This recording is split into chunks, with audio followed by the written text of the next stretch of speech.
1784 సంవత్సరంలో బైబిల్ ఖరీదు ఎంతో తెలుసా పిల్లలు?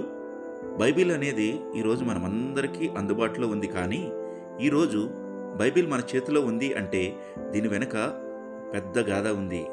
గ్రేట్ బ్రిటన్లో వేల్స్ అనే నగరంలో మేరీ జోన్స్ అనే ఒక అమ్మాయి తన తల్లిదండ్రులతో కలిసి జీవించేది. వారిది చాలా పేద కుటుంబం.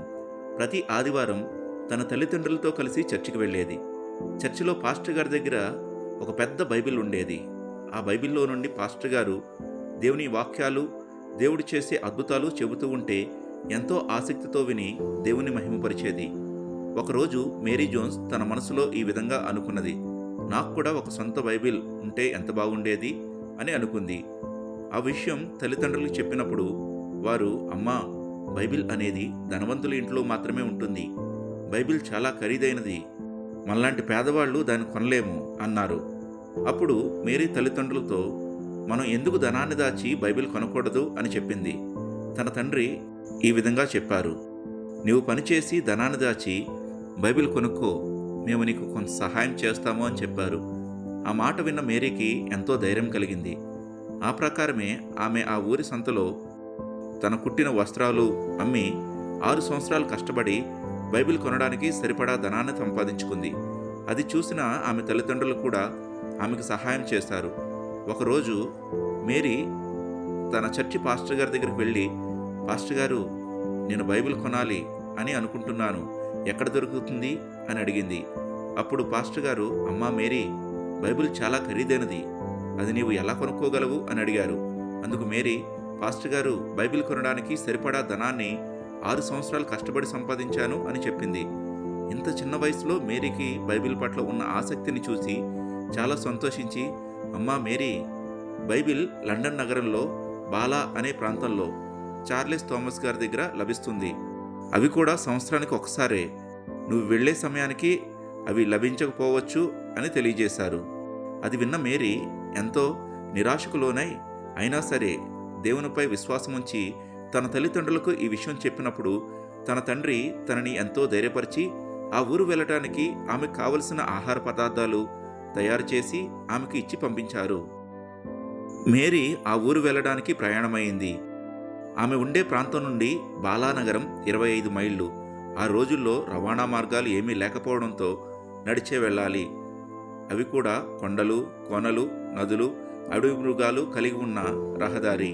అయినప్పటికీ 15 సంవత్సరాల వయసు కలిగిన మేరీ ఎంతో ధైర్యంతో బైబిల్ కోసం సాహసం చేసి బాలాకు నడిచి వెళ్ళి ఆ ఊరి పాస్టర్ గారి స్నేహితుడైన అడ్వర్డ్ గారి ఇంటికి చేరుకుంది. అడ్వర్డ్ గారు మేరీని వారి గృహానికి ఆహ్వానించి ఆ రాత్రి బస చేయడానికి కావలసిన ఏర్పాట్లు అన్నీ చేశారు. అడ్వర్డ్ గారు చార్లెస్ గారికి మేరీ గురించి తెలియజేశారు. అది విన్న చార్లెస్ గారు, 15 సంవత్సరాలు కలిగిన కుమార్తె ఒక బైబిల్ కొనడానికి 25 మైళ్ళు దూరం నడిచి వచ్చిందా అని ఆశ్చర్యపోయారు. అప్పుడు చార్లెస్ మేరీతో ఇలా అన్నారు, అది ఎంతో ఖరీదైన పుస్తకం, ఇది కొనుగోలు చేయడానికి నీ దగ్గర అంత డబ్బు ఉందా అని అడిగారు. అప్పుడు మేరీ, బైబిల్ కొనడానికే కదా 6 సంవత్సరాలు కష్టపడి ఈ ధనాన్ని సంపాదించాను అని చెప్పి చార్లెస్ గారికి డబ్బులు ఇచ్చింది. అప్పుడు చార్లెస్ గారు, చూడమ్మా మేరీ, వేల్స్ భాషలో ఉన్న బైబిల్ చాలా కొరతగా ఉన్నాయి, అది నేను ఇవ్వలేనన్నారు చార్లెస్ గారు. అది విన్న మేరీ ఎంతో కన్నీరు మున్నీరు అయ్యింది, ఎంతో తల్లడిల్లిపోయింది. అది చూస్తున్న అడ్వర్డ్ గారు, చార్లెస్ గారు ఎంతో కలత చెందారు. ఇంత చిన్న కుమార్తె బైబిల్ కోసం ఎంత తల్లడిల్లిపోతుంది, ఎంతో ఆశ్చర్యపడ్డారు కూడా. అది చూసిన చార్లెస్ గారు, చూడమ్మా మేరీ, వెల్స్ భాషలో ఉన్న బైబిల్ నా వద్ద ఒకటే ఉన్నది, ఆ ఒకటి ఇస్తాను, నీవు దానిని బాగా చదివి అర్థం చేసుకుని నీ భాషలో ఈ బైబిల్ ముద్రింపబడాలని నీ భాష వారి కోసం ప్రార్థించు అని ఆ బైబిల్ ఆమె చేతిలో పెట్టారు. ఆ బైబిల్ చూసిన మేరీ ఎంతో ఆనందంతో నిండి చార్లెస్ గారికి కృతజ్ఞతలు తెలిపింది. మేరీ ఆ బైబిల్ను తన తల్లిదండ్రులు చూపించాలని ఎంతో సంతోషంతో తన ఊరికి బయలుదేరింది. ఇప్పుడు మేరీ బైబిల్ చదవడానికి ఆదివారం వరకు ఆగనవసరం లేదు, ఎప్పుడు కావాలంటే అప్పుడు చదువుకోవచ్చు అని అనుకుంది. కానీ మేరీ కథ అక్కడితో ఆగిపోలేదు. బైబిల్ పొందడానికి ఆమె పడిన కష్టం చార్లెస్ గారిని ఆలోచింపజేస్తుంది. ఆ తరువాత మీటింగ్లో ఇతర దేశాల నుంచి వచ్చిన పెద్దల మధ్యలో మేరీ యొక్క పరిస్థితిని చార్లెస్ గారు వివరించారు. అప్పుడు ఆ పెద్దలందరూ కలిసి వెల్స్ దేశంలో ఉన్న వారందరికీ అతి తక్కువ ధరకే బైబిల్స్ అందించాలని తీర్మానం తీసుకున్నారు.